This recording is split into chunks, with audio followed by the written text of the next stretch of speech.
and welcome to this special exploring session on the 1622 Lord Mayor's Show, released for the 400th anniversary of the event. We recorded this many months ago as a prep session for some sort of live event, which, sadly, the show gods have not smiled upon.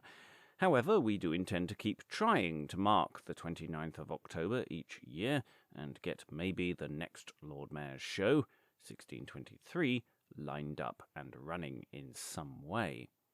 In fact, there are similar sessions to this for 1623 and 1624, so we are thinking ahead.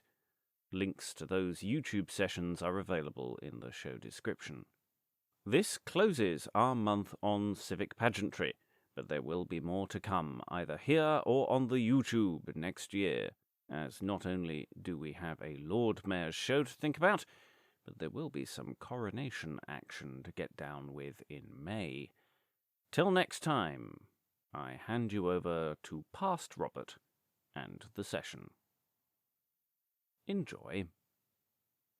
Hello and welcome to this second look exploring session, looking at the triumphs of honour and virtue by Thomas Middleton, a solemnity performed through the city on the 29th of October 1622. This is a Lord Mayor's Show. We, if you've been paying attention on the podcast and to a lesser degree on the YouTube channel, we have done a Lord Mayor's Show, a reconstruction thereof, featuring at least one person in this room in a very prominent fashion. In fact, we have last year's Lord Mayor actually in the room, so that's quite good. So we did 1621 last year. And as it is 2022 at the time of recording, we're looking to do 1622 in some way. And our broad plan is every year we're going to do a Lord Mayor's Show. Even when the Lord Mayor's Show was stopped by plague, we'll find a different year to do. But broadly speaking, we're going to try and do the 400th anniversary of each Lord Mayor's Show going from the 1620s onwards as an ongoing thing. What happens when we get to the 1630s, we're not sure, because we found Thomas Hayward's to be a bit dull, but we might go back and do some of the earlier ones and do some do-overs. But that's the plan. Is we want to mark Lord Mayor's Show every year. The original one from October the 29th, or occasionally 30th, if it hit a Sunday. So that's what we're planning to do. So this is effectively a planning meeting for what we're going to do. Now, we don't plan to do it the same way every year. We're planning to some years to do a relatively low energy, relatively simple thing, and that's sort of what this year is about. Last year we did quite a big thing. It wasn't as big as it could get. We could get much bigger than what we did last year, but there was a stage, there was costumes, there were actors, there was quite a lot of moving parts. This year we're primarily looking to mark the date and get a recording of the text, and hopefully do some series of performances on the day live somewhere in London, and we have various options about how we might do that. To work our way through the text of this particular pageant and make some decisions today, we have joining us Tracey, who is a newbie to civic pageantry, knows nothing about it at all. Tracey, introduce yourself. I'm a windy cap. This much. Yeah, as Rob said, I don't really know anything about this stuff, so I'm here just to learn, really. Otherwise known as Tracey Hill, author of Pageantry and Power, a cultural history of the early modern Lord Mayor's Show. Well, this isn't a sponsorship thing at all. We're not getting paid for saying that. Other things about civic culture are available by the same author. Okay, Greg, introduce yourself, please. Or should I say, Lord Mayor, soon to vacate your post.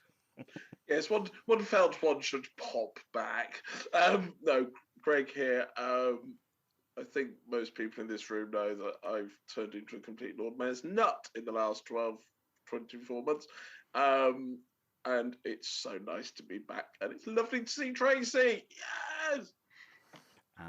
And also joining us, reading. I haven't been saying what people are reading. Greg is reading. Will be reading some of the prose description. Will also be a queen, and it should be important to note at this stage that some of the text is potentially problematic. We haven't fully appreciated what we're going to be doing with some of those elements.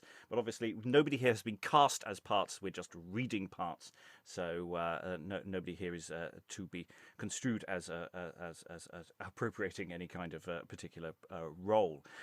We'll be reading Antiquity and Honour later on. Is Lynsey Beauchamp, actor in Kirkcaldy in Scotland, and I unfortunately wasn't able to come to the last Lord Mayor's show, but the photos alone were incredible. And by the time this video goes out, not only will all the audio should hopefully have been released on the podcast, the recordings of the show are already out there, but there's additional audio material to go out, and also all the videos hopefully should be photos will be archived online as well. Links will be in the show description. And finally, last year was all the nights. And at least one of the stations reading Virtue for us today is... Hi, it's Tom from Brighton. And I'm your host / pageant master, Robert Crighton. And yes, we're going to dive now into the Triumphs of Honour and Virtue. We're going to go through it relatively slowly, a bit like a first look, but then we're going to go through it a bit faster as well, having made some decisions as we go.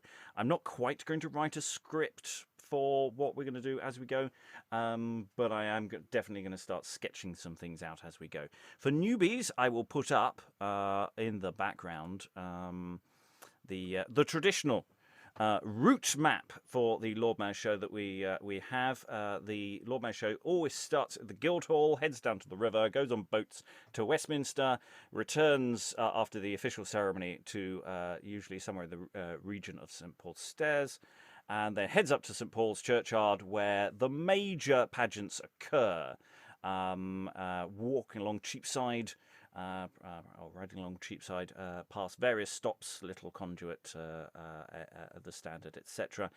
Back to the Guildhall where some nunchables occur, and then the Lord Mayor usually heads back to St Paul's for a service, and then eventually is allowed to go home. Yes, so that's our sort of general route, as it were. So without further ado, what I'm going to ask is, Lynsey, if you can just read the opening bump on the text. Now, these texts are very incomplete. There are certain elements of this Lord Mayor's show that we do not have. But Lynsey, if I could ask you to read the opening bump on this particular text. The Triumphs of Honour and Virtue. A noble solemnity performed through the city at the sole cost and charges of the Honourable Fraternity of Grocers, at the confirmation and establishment of their most worthy brother, the Right Honourable Peter Proby, in the high office of His Majesty's Lieutenant, Lord Mayor, and Chancellor of the famous city of London. Taking beginning at his lordship's going, and perfecting itself after his return from receiving the oath of mayoralty at Westminster, on the morrow after Simon and Jude's Day, being the 29th of October, 1622, by Thomas Middleton, Gent.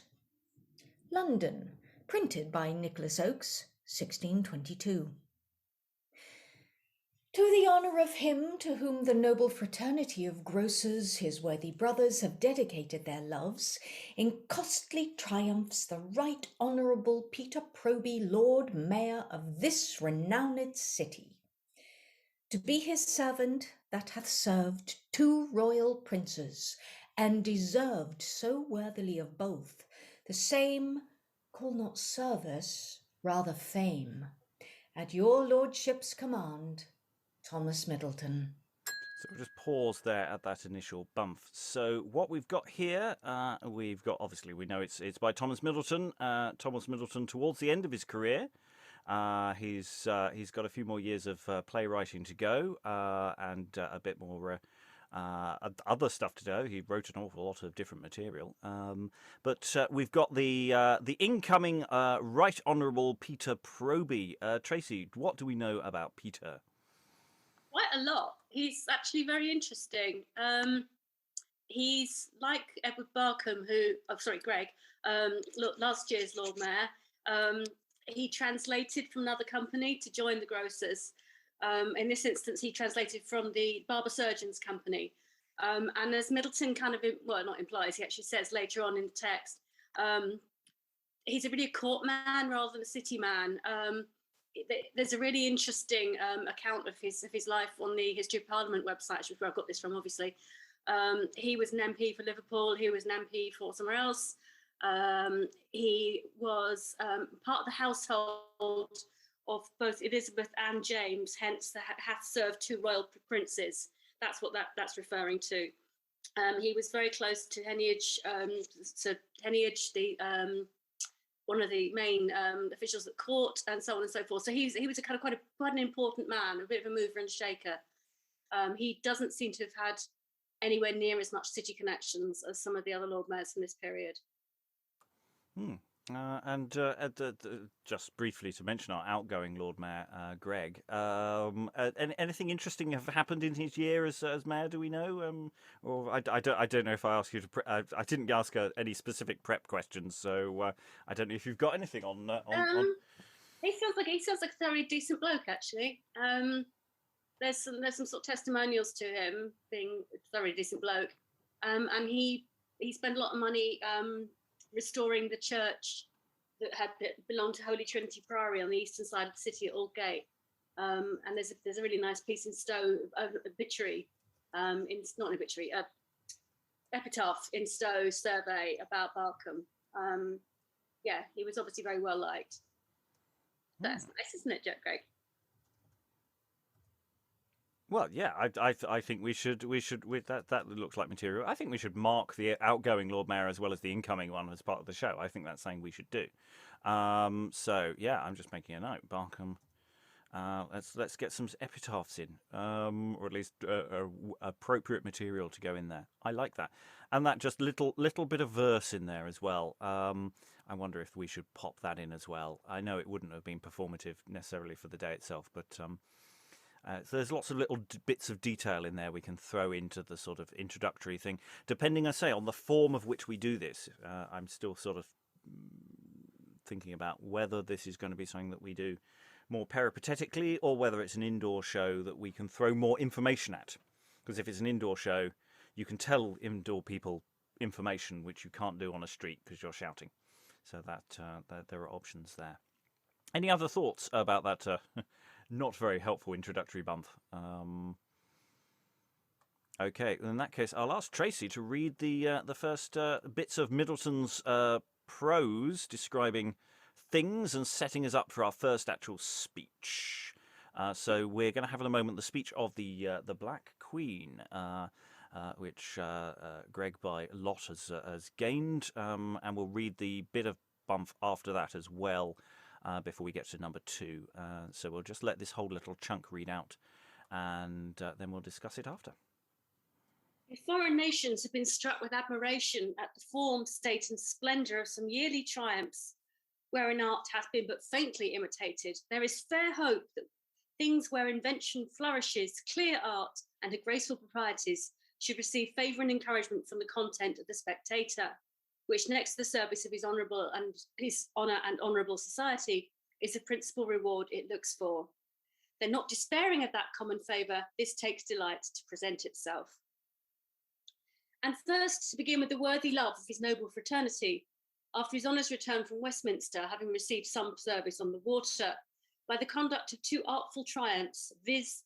The throne of virtue and the continent of India, which also by land attends his lordship's most wished arrival, accompanied with the whole body of the triumph, which near upon the time his honour's approach are decently and distinctly placed. The first, bearing the title of the continent of India, a triumph replenished with all manner of spice plants and trees bearing odour, attends his honour's arrival in Paul's churchyard. A black personage representing India, called for her odours and riches, the queen of merchandise, challenging the most eminent seat, advances herself upon a bed of spices, attended by Indians in antique habits, commerce, adventure, and traffic. 3 habited like merchants, presenting to her view a bright future, bearing the inscription of knowledge, a sun appearing above the trees in brightest splendour and glory. The Black Queen before mentioned lending a voice to these following words. You that have eyes of judgment, and discern things that the best of man and life concern, draw near. This black is but my native dye, but view me with an intellectual eye. As wise men shoot their beams forth, you'll then find a change in the complexion of the mind. I'm beauteous in my blackness. O ye sons of fame and honour, through my best part runs a spring of living waters, clear and true, found first by knowledge, which came first by you and your examples, blessed commerce, that by exchange settles such happiness of gums and fragrant spices. I confess my climate heaven does with abundance bless, and those you have from me, but what are they compared with odours whose scent ne'er decay? And those I have from you, plants of your youth, the savour of eternal life, sweet truth, exceeding all the odoriferous scent that from the beds of spices ever went. I that command, being prosperously possessed, the riches and the sweetness of the East, to that famed mountain Taurus spreading forth my balmy arm, whose height does kiss the north. And in the sea Enos had, and in the sea Enos washed this hand, count my blessings not in those to stand, though they be large and fruitful, but confess all wealth consists in Christian holiness. To such celestial knowledge I was led, by English merchants first enlightened, in honour of whose memory only 3 I instance here, all of this brotherhood free, to whose fames the great honour of this hour aptly belongs. But that man of power, the first and chiefest, to whose worth so clear, justice have given her sword up for a year. And as yon sun his perfect splendour shows, cheering the plants, and no clouds interpose his radiant comforts, so no earthly part which makes eclipse in a ruler's heart, as in that glorious planet, must come nigh the sun of justice. All such mists must fly. You're in an orb of brightness placed and fixed, and with no soil must honour be commixed. So to your worthy progress zeal commends your lordship with your grave and noble friends.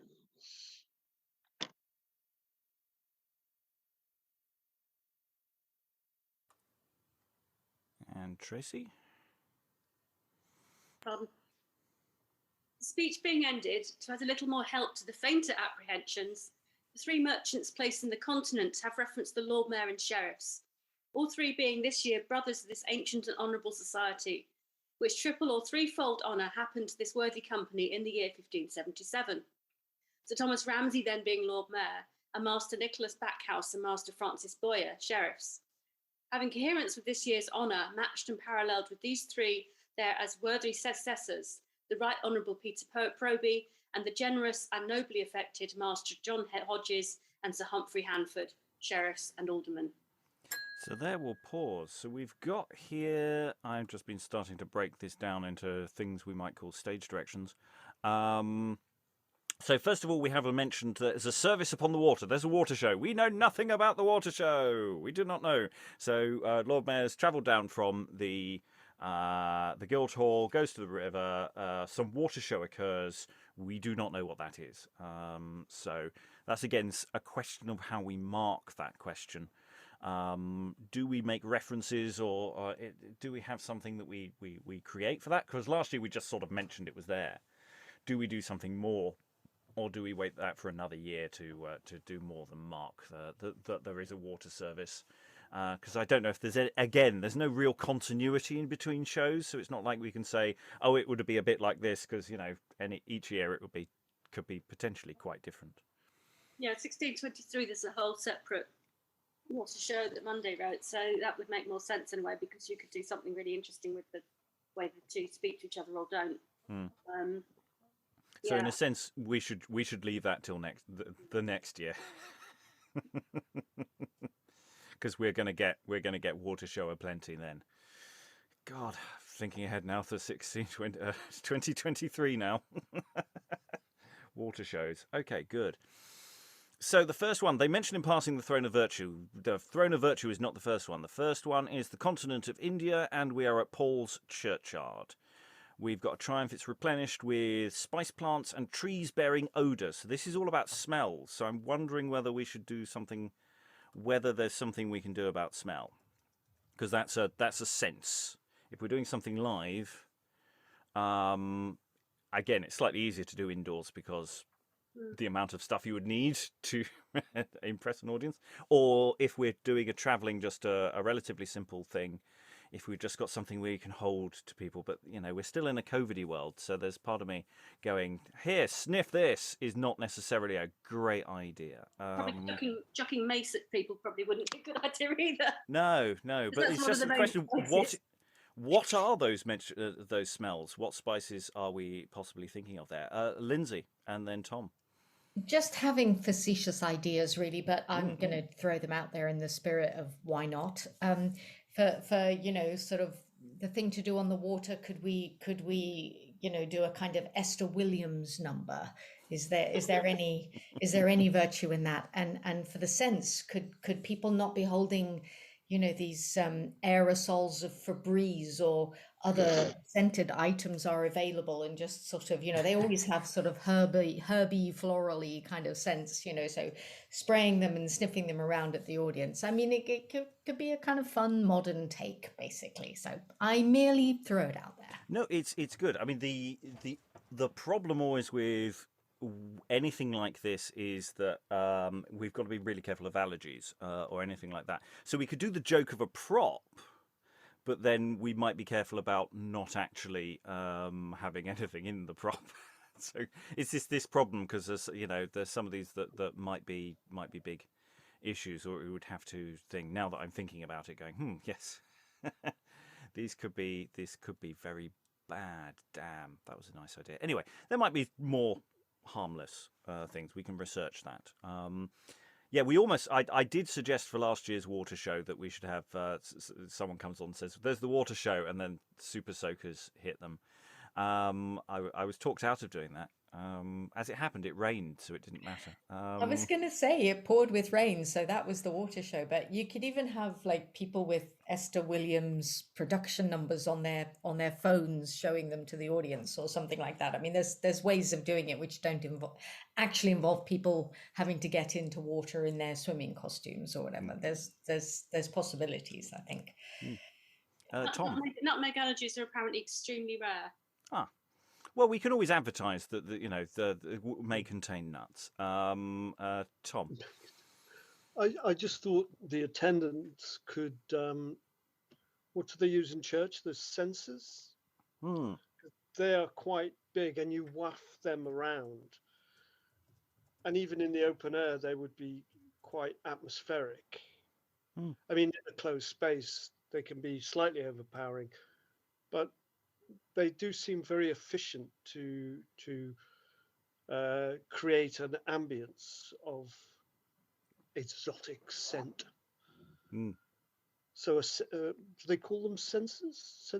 Yeah, absolutely. And of course we've slightly theatrical as well.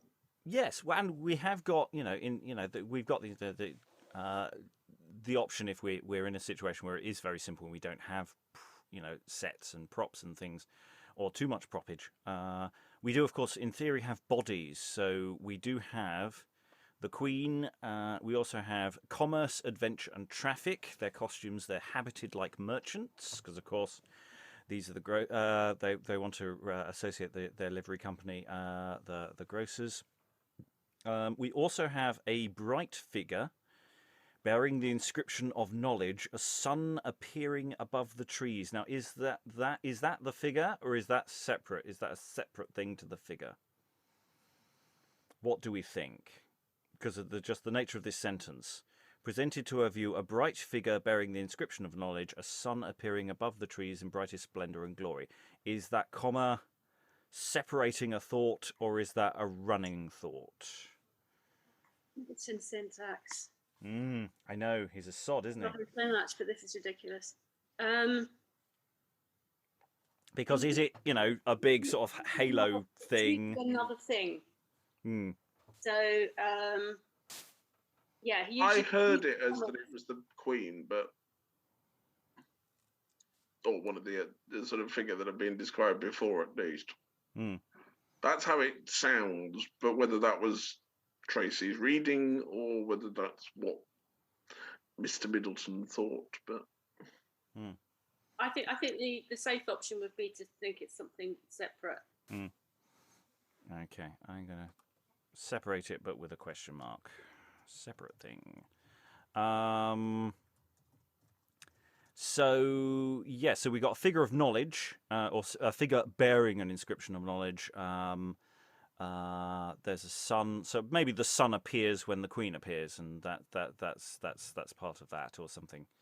That's part of the tableau. I don't think we got a real indication of the sort of size or shape of the actual thing that they're standing on here. No. It's just the continent of India, so it's probably some sort of hillock, isn't it? It's going to be four people in total. 3 of them at least were probably children. Is quite few. That might have been quite small. Yeah. Plus the Queen as well. So you got this figure of knowledge, commerce, adventure, and traffic, and the Queen. So unless the Queen is that figure bearing the inscription of knowledge, but I got the impression that it was a separate person. Or is it the Black Queen before mentioned? No, that's from earlier. So I think that's a separate figure. Am I wrong? I'm in a Schrodinger's figure moment now. Right, it is, yeah.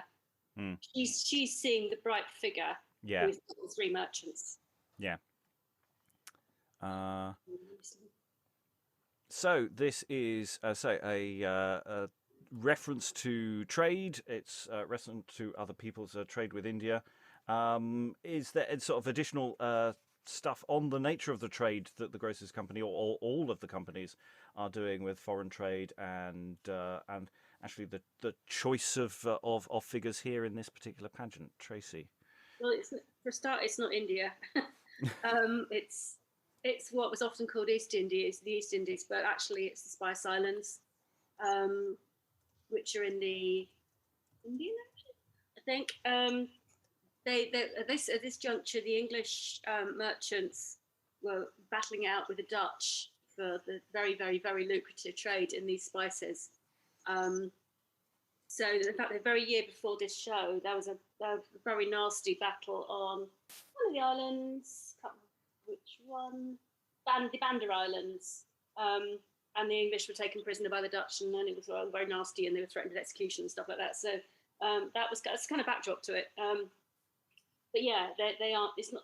They get so confused. Just to wait till 1634 if you want confused geography. That's the best one or worst one.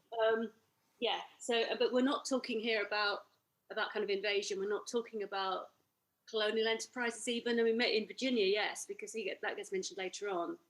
But this is a trading arrangement, so it's slightly in anticipation of that. The East India Company don't start getting really, really nasty until later in the 17th century.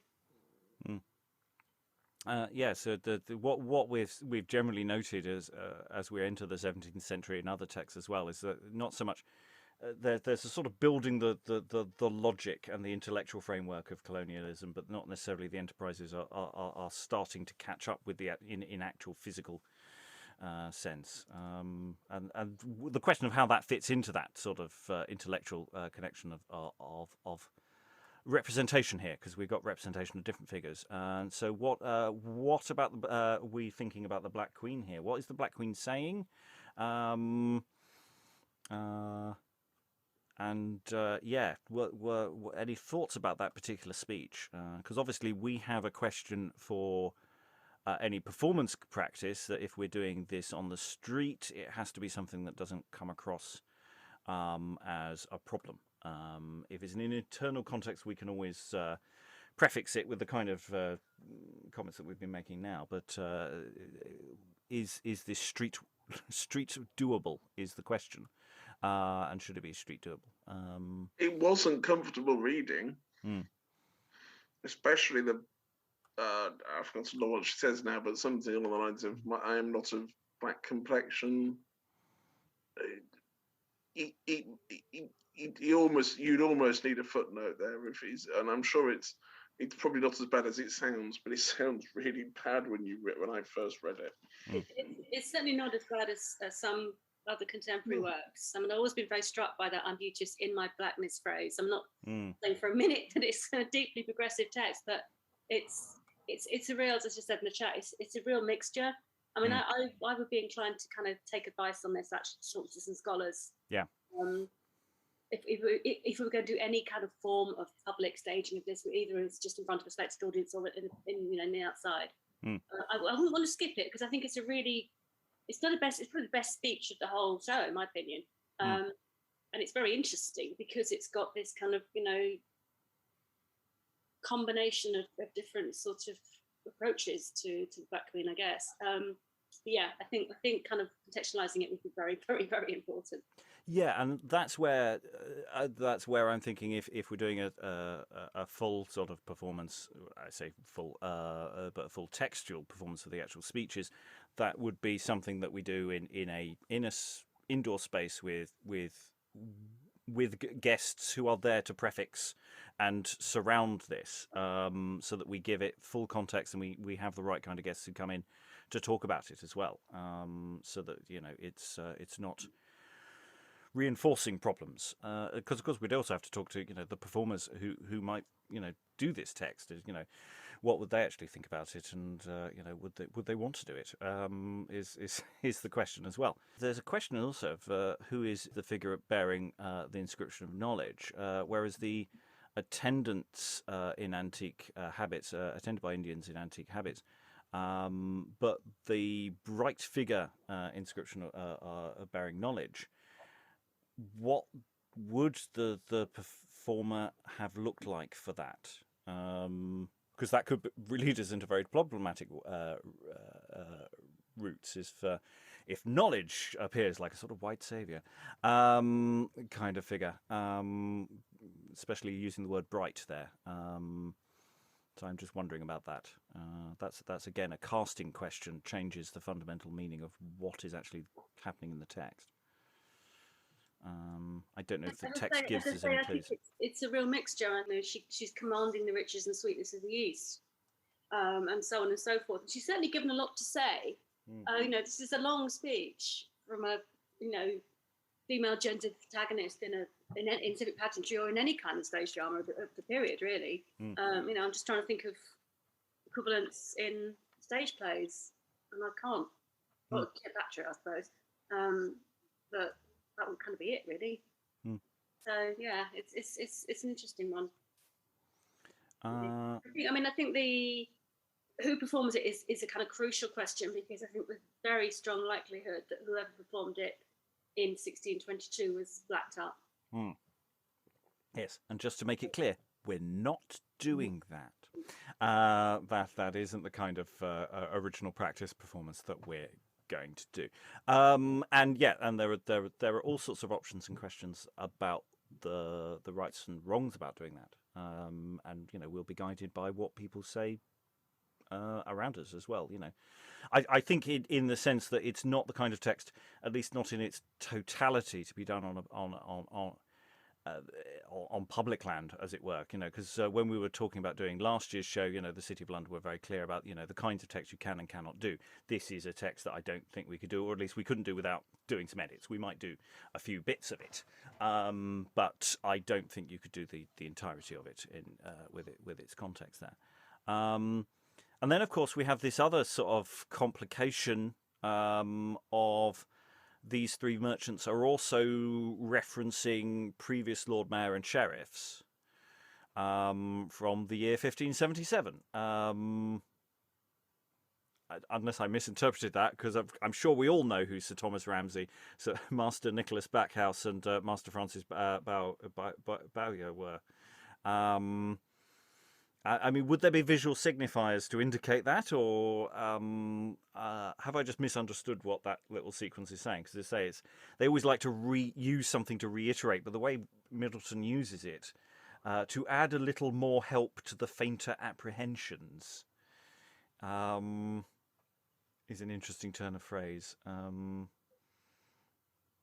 Unless there's some additional text that we don't have in this iteration.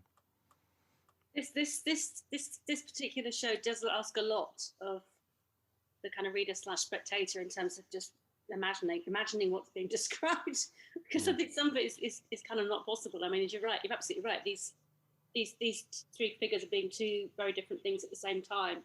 And Middleton, I think Middleton is not just vague but evasive about how you might actually present a Lord Mayor and two sheriffs from 40 years previously, unless they're carrying placards with the names on. Which even that wouldn't mean much, probably. Yeah, I mean, it's not unknown for them for that to happen. I mean, we didn't fully do that with our 1621 reconstruction, but they had banners with names of previous Lord Mayors. At least they were moderately famous Lord Mayors, whereas these seem weirdly obscure people. Oh yeah. So Master Nicholas, yeah, I remember him. Oh yeah, he was, yeah. I think it's just Middleton is just sort of desperately trying to find some previous examples of all three of the chief officers being from the grocers.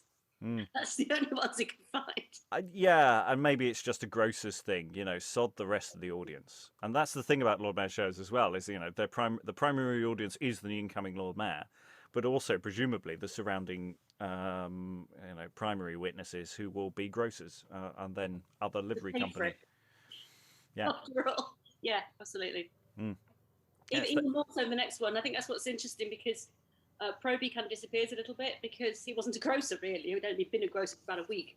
So yeah, they're sort of it's sort of square peg round hole to an extent, really.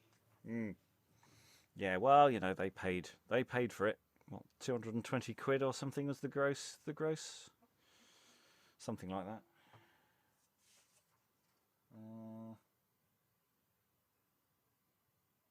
The actual overall contributions for everything else was considerably more.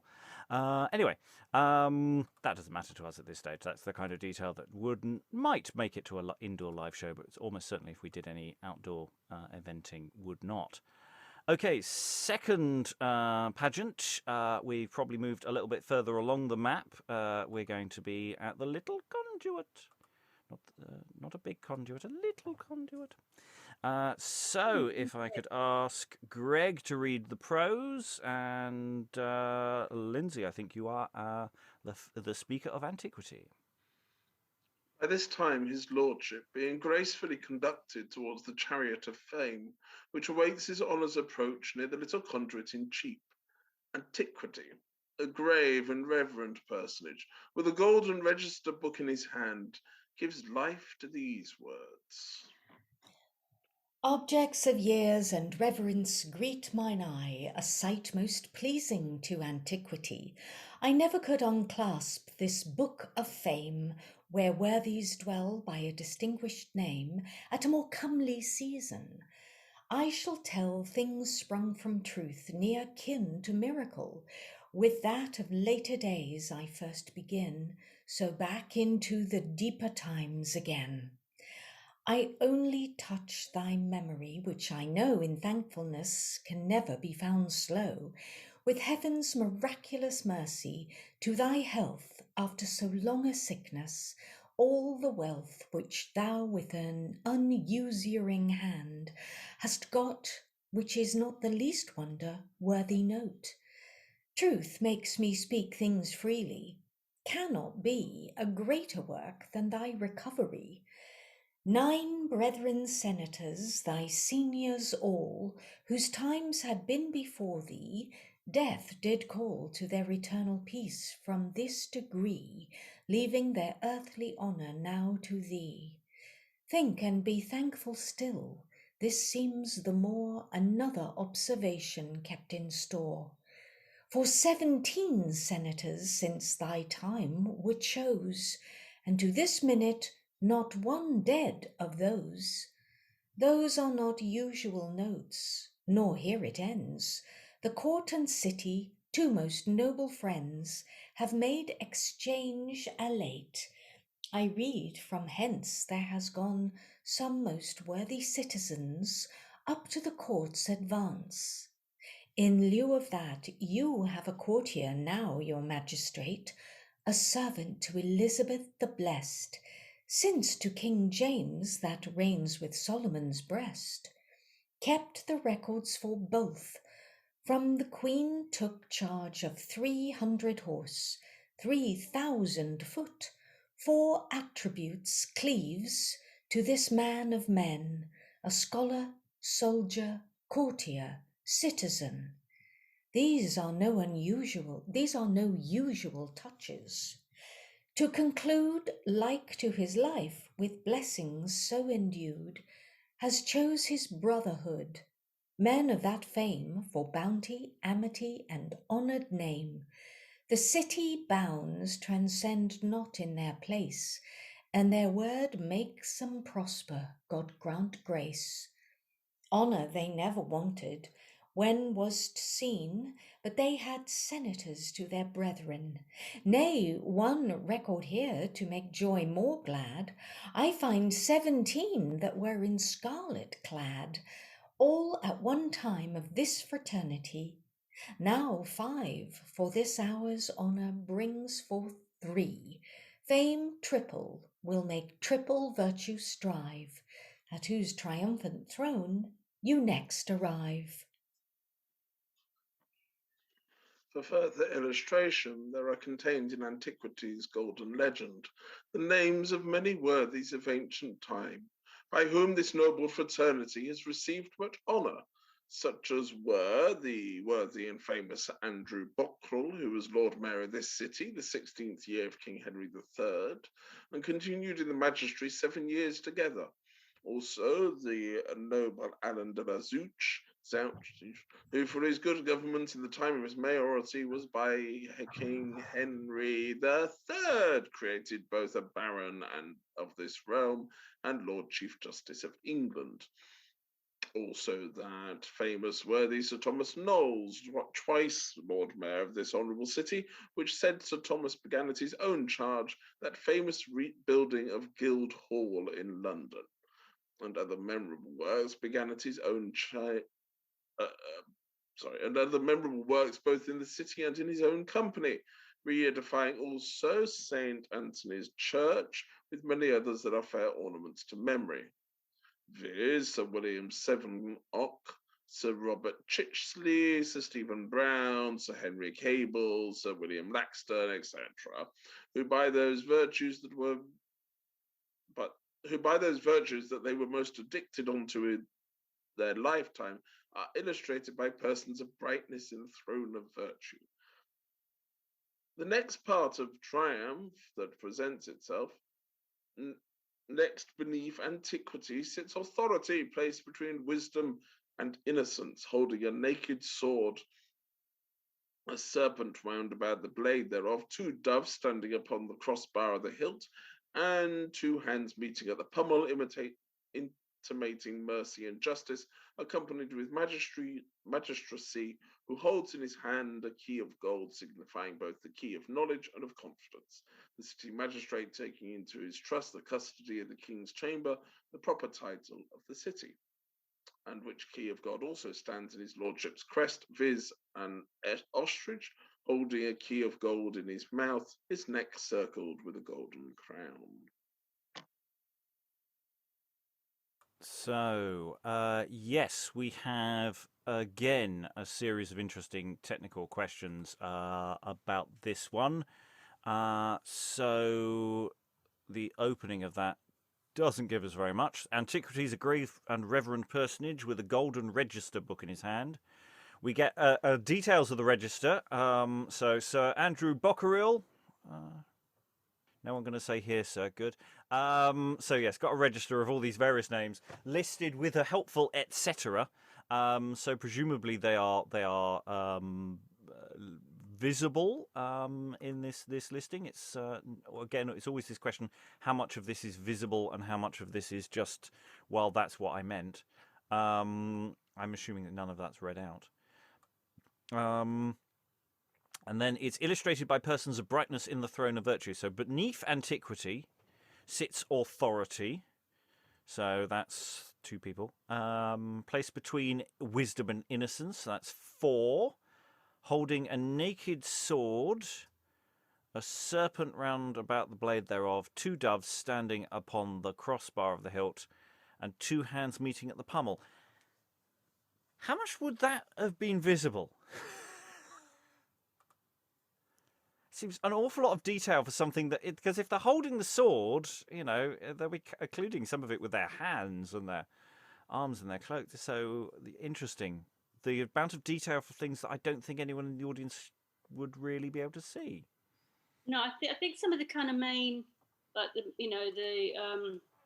magistracy with the key of gold stuff would have been probably quite familiar to people. Possibly the sword of the serpent, that would have been all right. But other than that, what Middleton's, I think, trying to do is to make these, frankly, rather obscure previous grosser people into something more significant by giving them these kind of allegorical qualities.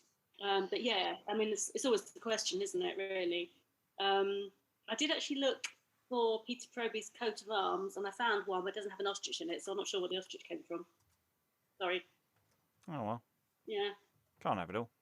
But they're also accompanied by magistracy, who holds key of gold for various reasons, in which key of gold stands in his lordship crest with an ostrich holding a key of gold in his mouth. So do we actually have an ostrich, or is it just on the coat of arms or thing there on the key of gold in his lordship's crest? So do we actually have an ostrich on this pageant, or is it just part of the part of his emblem? It'll just be the coat of arms. I think they're quite common, aren't they? It's picked up by the key of gold. Is also in that, as well as being held by magistracy. I don't I can't remember what we thought about this one last time, but there's a signal lack of imagination in this particular device, isn't there? It's very, there's nothing very thingy about it, really.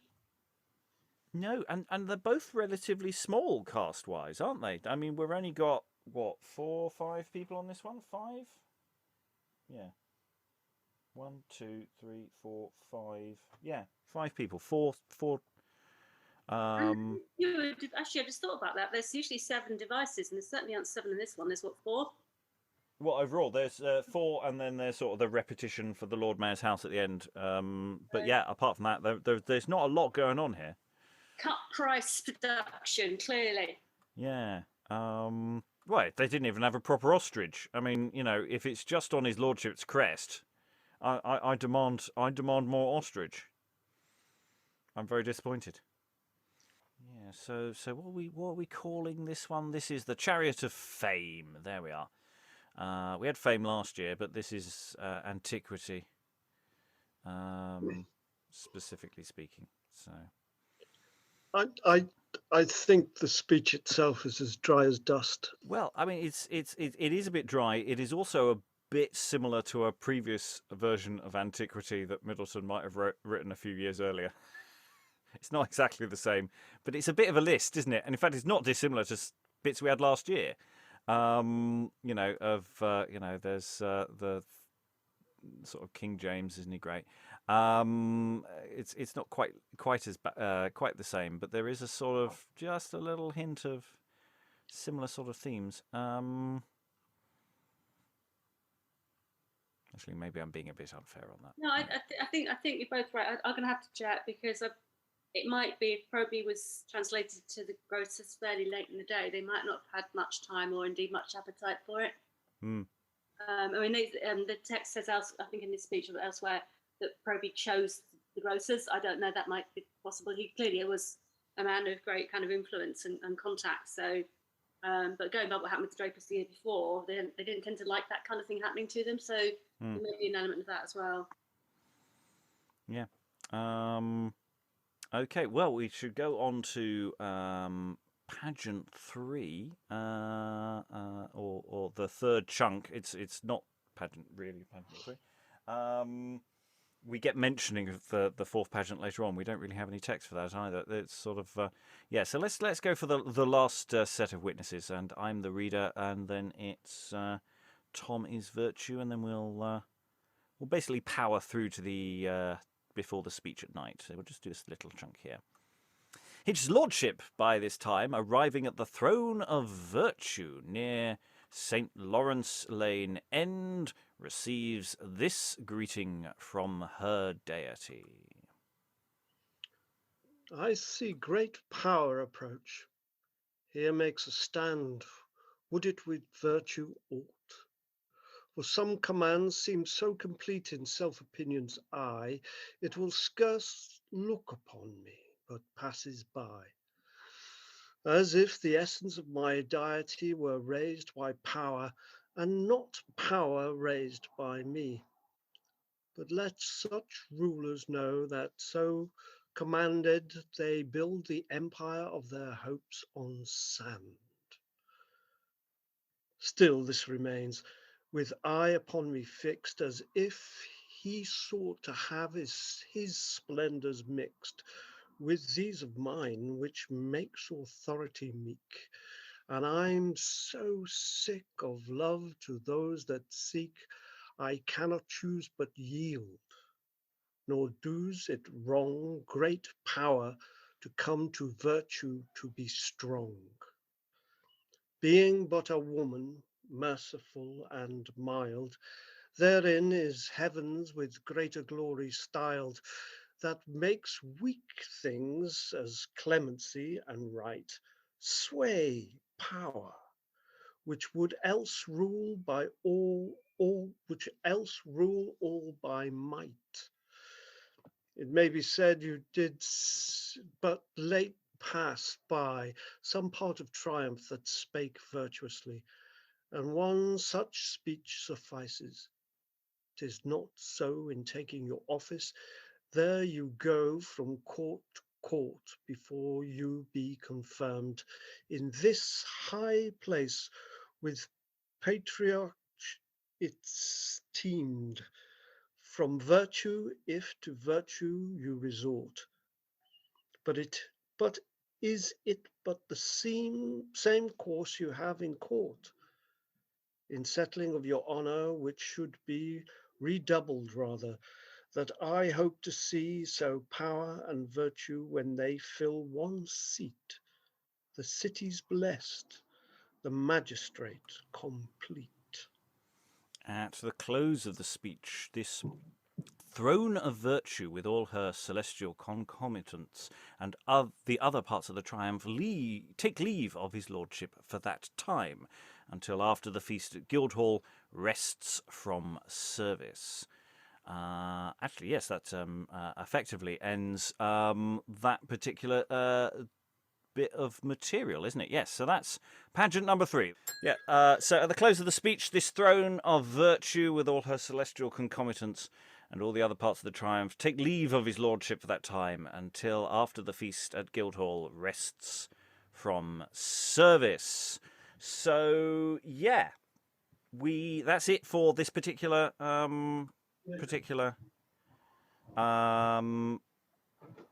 yeah, it's a difficult, tricky one, isn't it, of what's going on,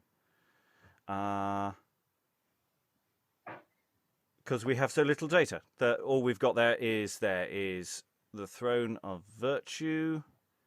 It's at the St. Lawrence Lane End. There are some celestial concomitants. So virtue and some backing singers. That's what we got there. Any thought?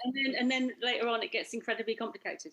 Yeah. Oh, yeah. It's like because the next one is unbelievably complicated.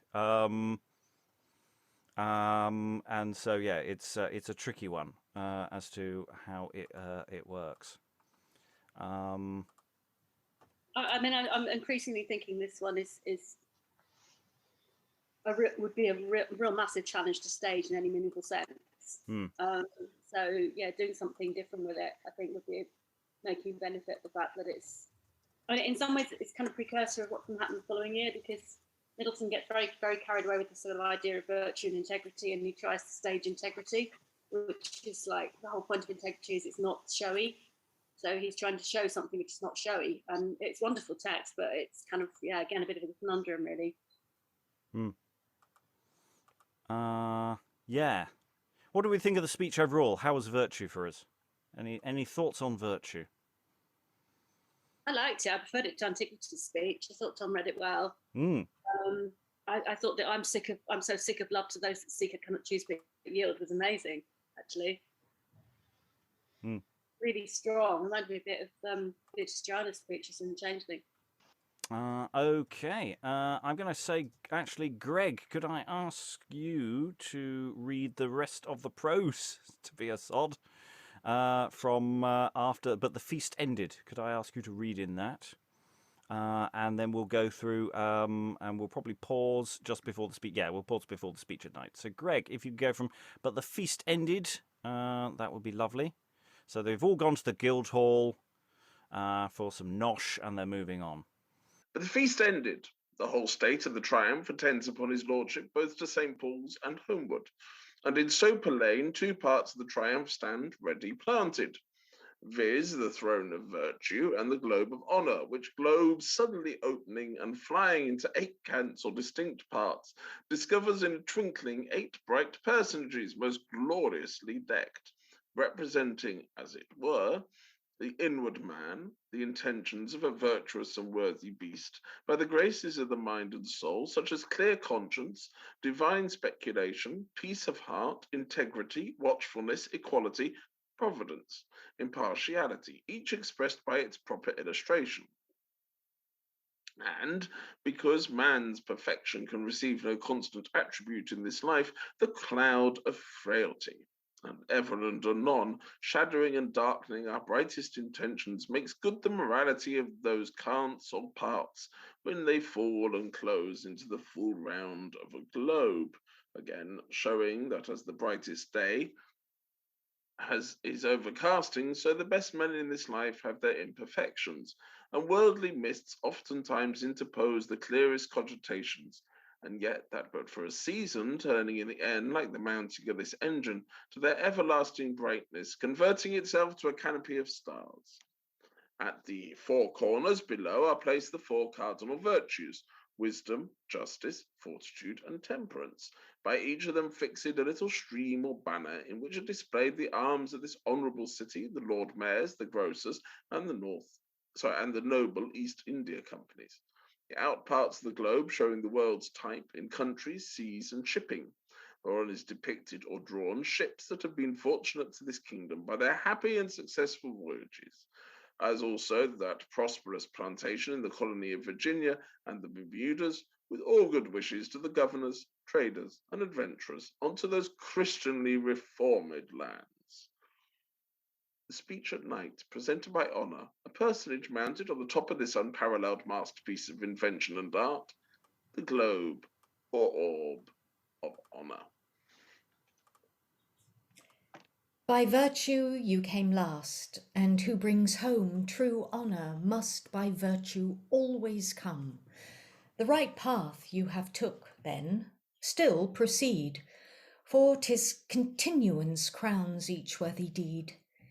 Behold this globe of honour, every part it is composed of to a noble heart applies instruction.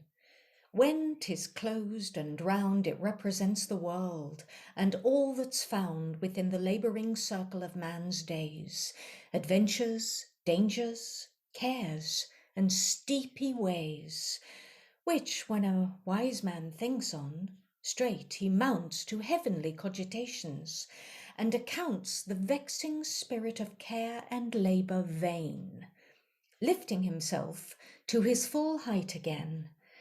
And as this engine does in 8 parts rise, discovering 8 bright figures, so the wise from this life's slumber roused, which time deludes, opens his heart to 8 beatitudes.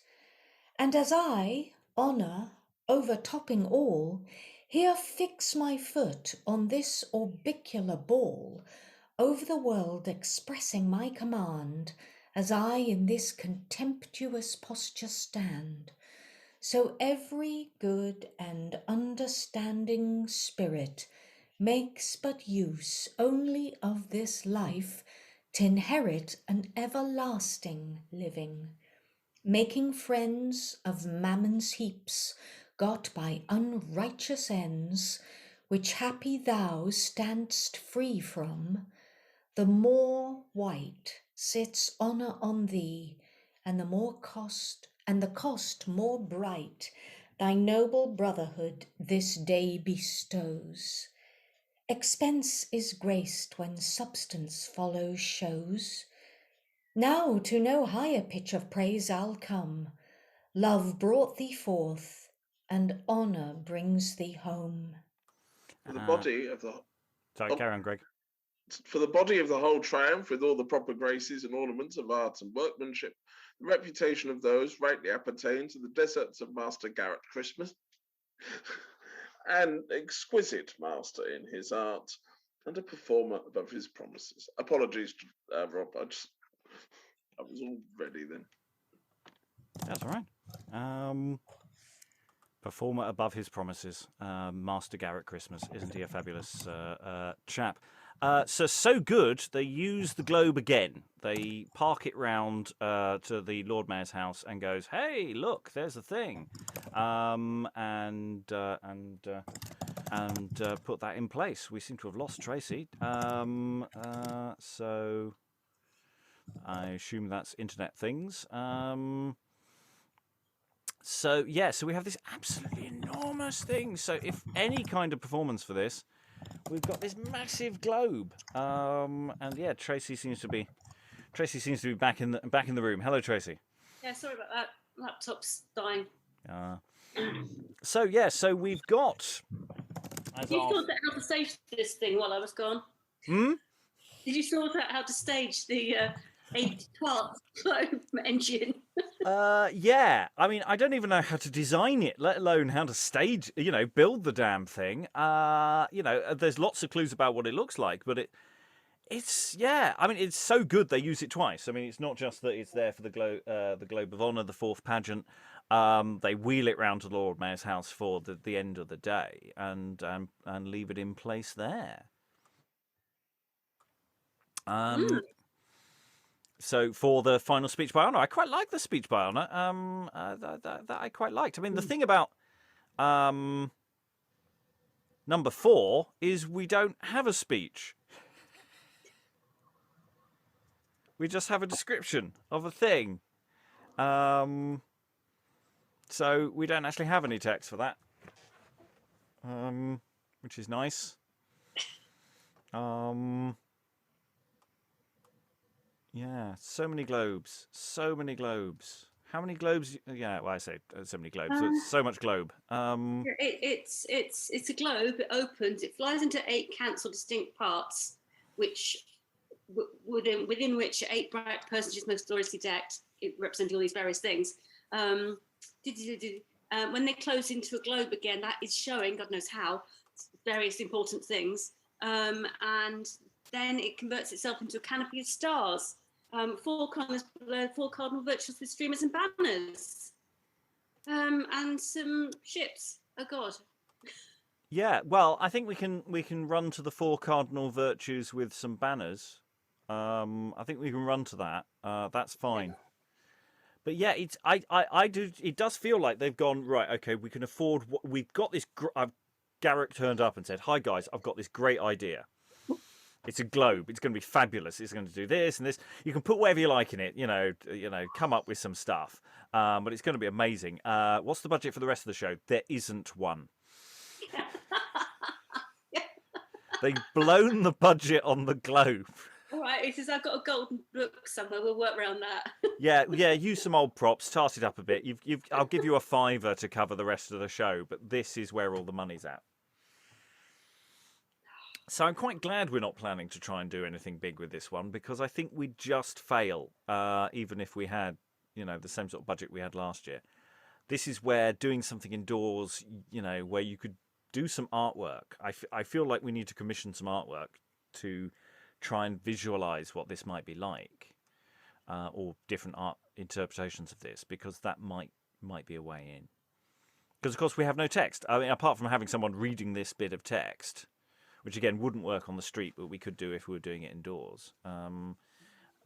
We've got a double-pronged approach. We were thinking maybe that there might be some walking tours type stuff during the day, and then with maybe snippets of speeches where appropriate, but then maybe a more full performance in the evening with commentary is sort of the idea. I suppose one of the ways of approaching it would be like, as you say, artwork, but stop motion. You've basically got a Terry's chocolate orange. Yeah. It was a small budget. Middleton and Garrett Christmas got £220 for all 4 devices, printing 500 books, all the carpentry, painting, carving, finding the actors, costumes, banners, green mail, devils, fireworks. £220, which is a lot less than Middleton got in 1613 from the grocers. Yeah, but I mean, they are fundamental. I mean, 1630 was massive. I mean, that really was, wasn't it? That was that time when they really were at their peak in terms of ridiculousness and scale. Whereas here we're at a slightly more sensible level. But this, again, it's still the fact we only have 4 pageants, really. Well, they're spending £162, which is not a lot less, just on the coat gowns, blue gowns for the poor men. So, yeah. Yeah. What was the budget for last year? I should know that off the top of my head. 21. Because we did it last year, so I should remember. I think. Oh, hang on. Hang on, there we go. Oh, God. It's sort of broken down, really. £300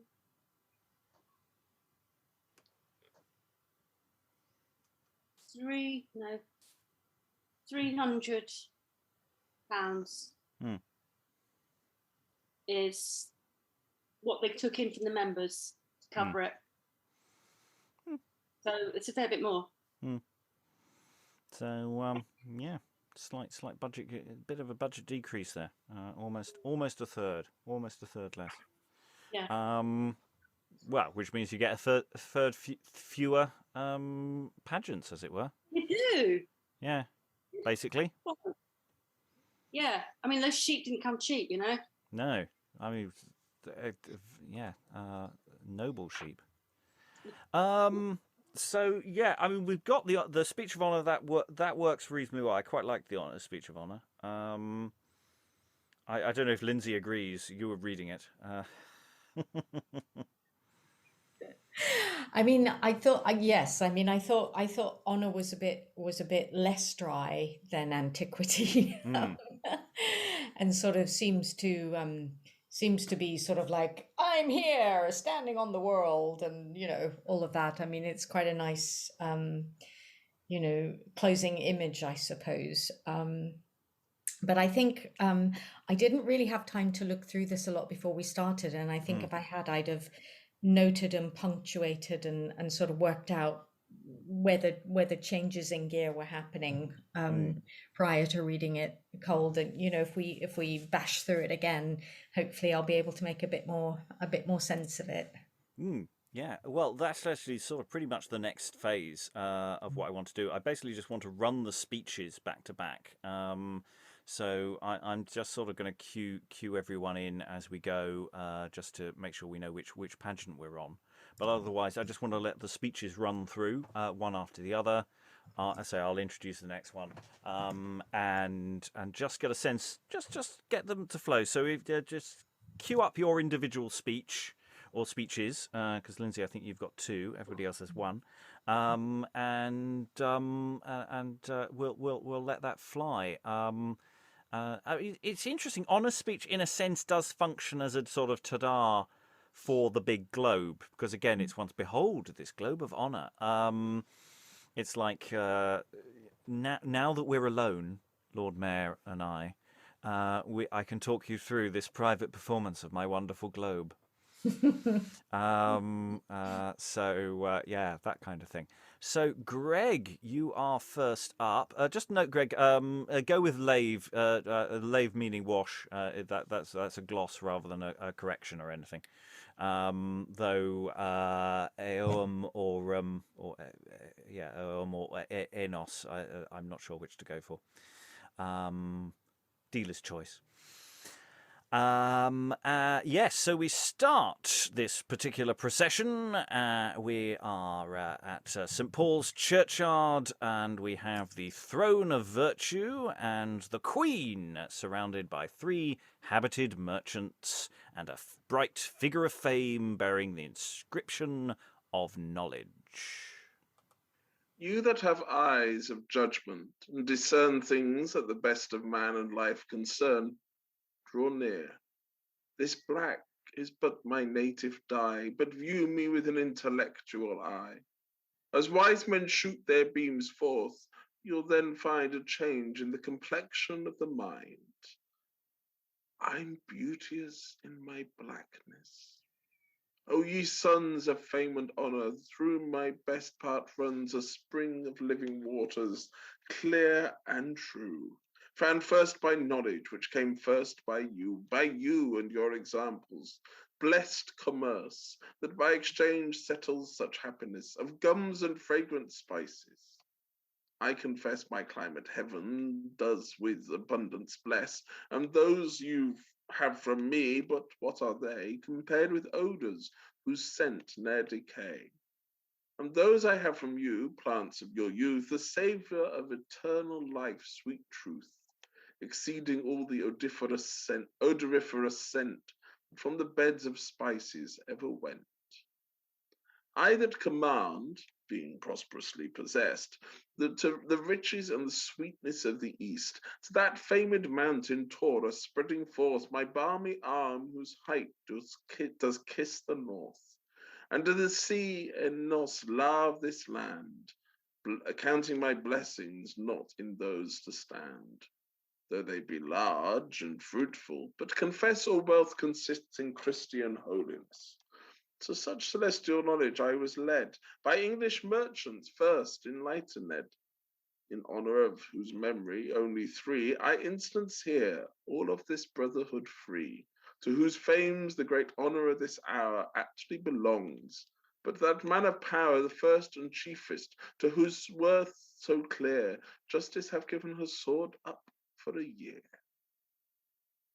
And as yon sun his perfect splendour shows, cheering the plants, and no clouds interpose his radiant comforts, so no earthly part which makes eclipses in a ruler's heart, as in that glorious planet must come nigh the sun of justice, all such mists must fly. You're in an orb of brightness placed and fixed, and with no soil must honour be commixed. So to your worthy progress, zeal commends your lordship, with your grave and noble friends. And we shift now to the little conduit in Cheapside and the chariot of fame. There is the figure of antiquity, a grave and reverend personage with a golden register book in his hand. Objects of years and reverence greet mine eye, a sight most pleasing to antiquity. I never could unclasp this book of fame, where worthies dwell by a distinguished name, at a more comely season. I shall tell things sprung from truth, near kin to miracle. With that of later days I first begin, so back into the deeper times again. I only touch the memory, which I know in thankfulness can never be found slow, with heaven's miraculous mercy, to thy health, after so long a sickness, all the wealth which thou with an unusuring hand hast got, which is not the least wonder-worthy note. Truth makes me speak things freely, cannot be a greater work than thy recovery. 9 brethren senators, thy seniors all, whose times had been before thee, death did call to their eternal peace from this degree, leaving their earthly honour now to thee. Think and be thankful still. This seems the more another observation kept in store. For 17 senators since thy time were chose, and to this minute not one dead of those. Those are not usual notes, nor here it ends. The court and city, two most noble friends, have made exchange late. I read from hence, there has gone some most worthy citizens up to the court's advance. In lieu of that, you have a courtier, now your magistrate, a servant to Elizabeth the Blessed, since to King James that reigns with Solomon's breast, kept records for both. From the Queen took charge of 300 horse, 3,000 foot, 4 attributes cleaves to this man of men, a scholar, soldier, courtier, citizen. These are no usual touches.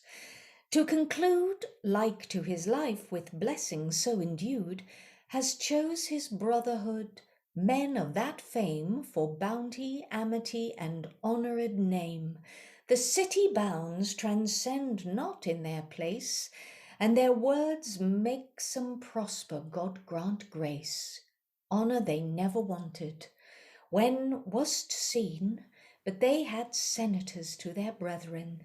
Nay, one record here, to make joy more glad, I find 17 that were in scarlet clad, all at one time of this fraternity. Now 5, for this hour's honour brings forth 3. Fame triple will make triple virtue strive, at whose triumphant throne you next arrive. And his lordship moves on now to the throne of virtue placed near St. Lawrence Lane End, and he receives this greeting from her deity. I see great power approach. Here makes a stand. Would it with virtue ought? For some command seems so complete in self-opinion's eye, it will scarce look on me, but passes by. As if the essence of my deity were raised by power, and not power raised by me. But let such rulers know that so command they build their empire on their hopes, and their hopes on sand. Still this remains with eye upon me fixed, as if he sought to have his splendours mixed with these of mine, which makes authority meek. And I'm so sick of love to those that seek, I cannot choose but yield, nor does it wrong great power to come to virtue to be strong. Being but a woman, merciful and mild, therein is heaven with greater glory styled, that makes weak things as clemency and right sway power, which would else rule by might. It may be said you did but late pass by some part of triumph that spake virtuously, and one such speech suffices. 'Tis not so in taking your office, there you go, from court to court before you be confirmed in this high place. With patricianship it is termed, for virtue, if to virtue you resort, it is but the same course you have in court, in settling of your honour, which should be redoubled rather that I hope to see. So power and virtue, when they fill one seat, the city's blessed, the magistrate complete. And there is a glorious demonstration of a globe, but that is wheeled round to the Lord Mayor's house for the speech at night, presented by Honour, a personage mounted on the top of this unparalleled masterpiece of invention and art, the globe or orb of Honour. By virtue you came last, and who brings home true honour must by virtue always come. The right path you have took then, still proceed, for 'tis continuance crowns each worthy deed. Behold this globe of honour, every part it is composed of, to a noble heart applies instruction. When 'tis closed and round, it represents the world, and all that's found within the labouring circle of man's days, adventures, dangers, cares, and steepy ways, which when a wise man thinks on, straight he mounts to heavenly cogitations, and accounts the vexing spirit of care and labour vain, lifting himself to his full height again. And as this engine does in 8 parts rise, discovering 8 bright figures, so the wise from this life's slumber roused, which time deludes, opens his heart to 8 beatitudes.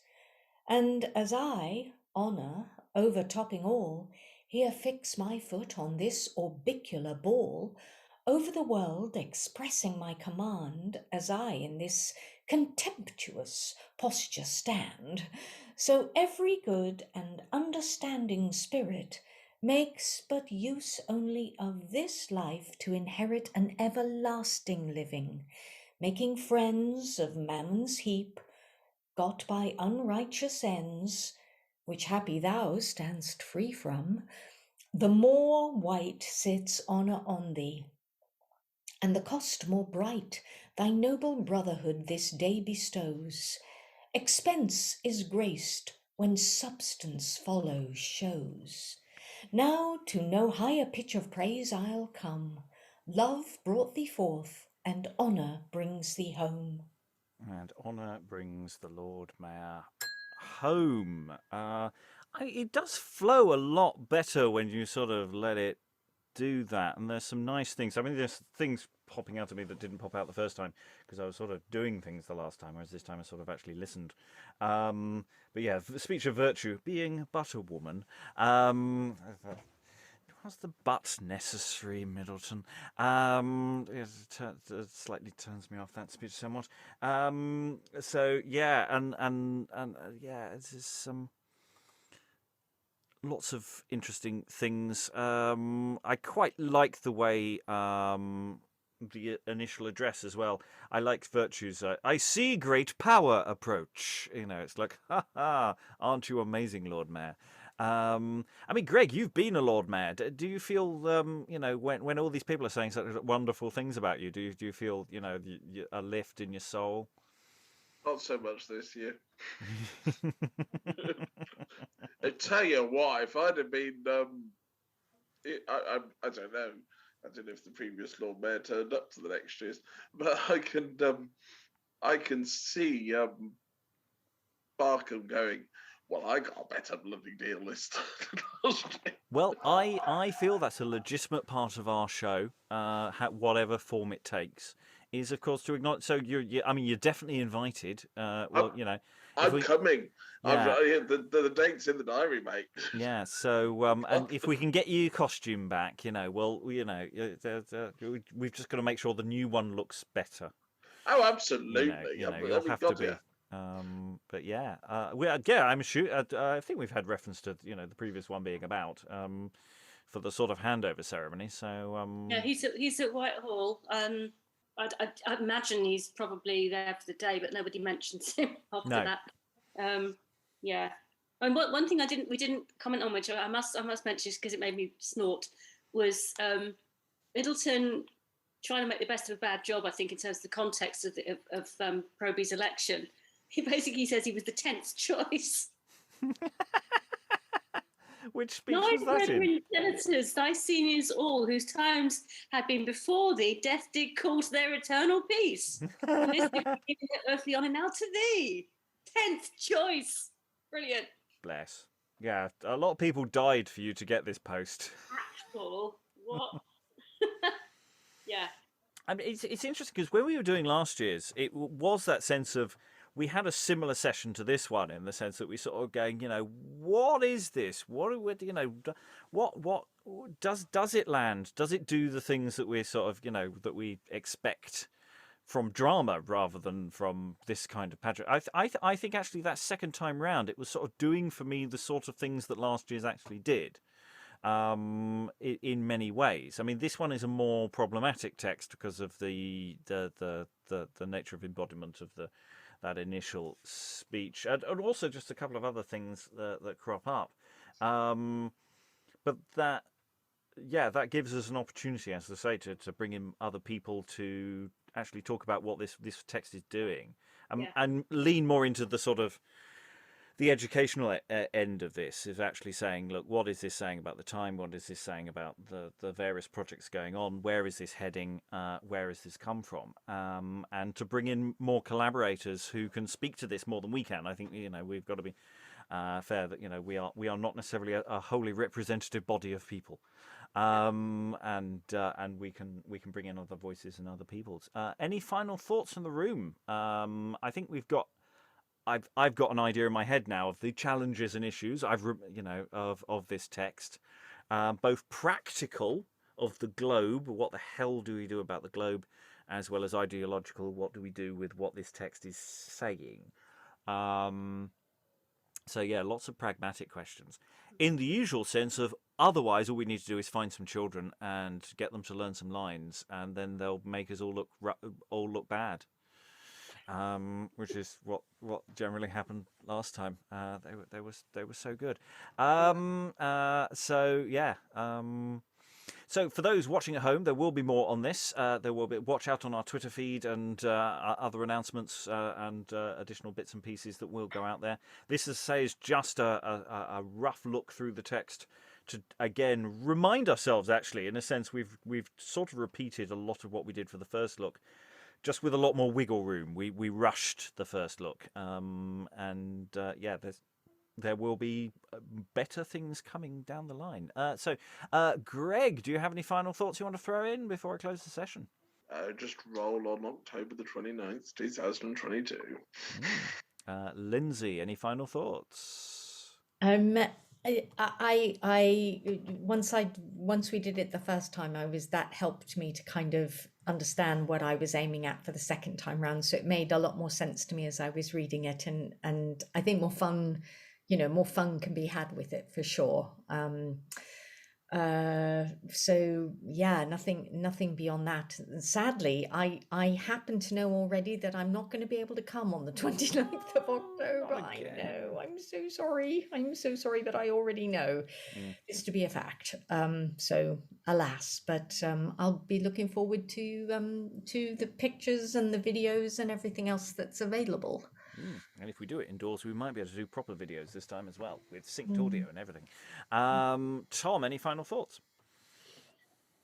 No, just as Lynsey said, the more you read it, the more idea you can get. Tracey, any final thoughts from you? There's something extremely passionate, in terms of intellectually passionate, about that final speech in particular. And I think it's because here Middleton is saying what he really believes.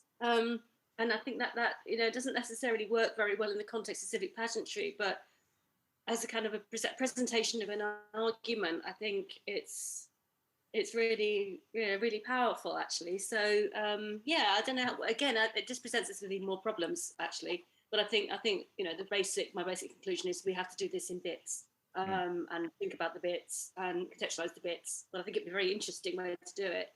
And we want to do something different this year anyway. So here we go. Right, so all that remains is for us to thank all the wonderful readers for all their wonderful reading. Thank you very much, everyone, and goodbye. If you've enjoyed this episode and would like to hear more, then consider throwing us a coffee on ko-fi.com/Beyond Shakespeare. Or you can become a regular patron at patreon.com/Beyond Shakespeare. Links in the show description.